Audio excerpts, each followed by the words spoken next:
পুরের কলিজার টুকরা যুবক ভাইরা, কারো আকৃতি নিয়ে কখনো অবজ্ঞা করবে না, তুচ্ছ জ্ঞান করবে না। এটা কবিরা গুনাহ, এটা আল্লাহ খুব অপছন্দ করেন। এর কারণ আকৃতিটা আমাদের হাতে নাই।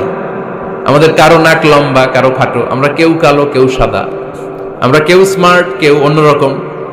তো এই যে আমাদের এক এক ধরনের আকৃতি, এটা কি আমি বানাইছি? আপনি বানাইছেন? দিছে কে? এই জন্য কারো দেহের গঠন নিয়ে যদি আপনি অবজ্ঞা করেন, এটা প্রক্ষান্তরে আপনি স্রষ্টাকে নিয়ে অবজ্ঞা করলেন। কারো দেহের আকৃতি নিয়ে যদি আপনি তুচ্ছ করেন, তাকে তুচ্ছ করেননি, আমার রবকে আপনি তুচ্ছ করেছেন। চিল্লায় বলেন ঠিক কিনা?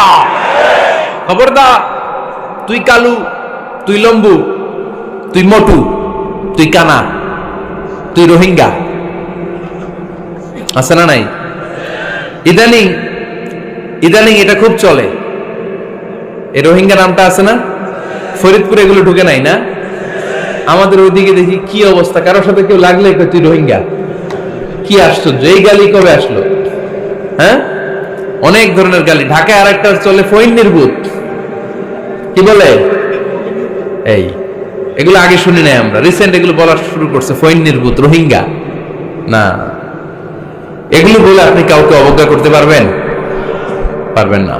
খবরদার, এটা কবিরা গুনাহ, এটা ছোট গুনাহ মনে করবেন না।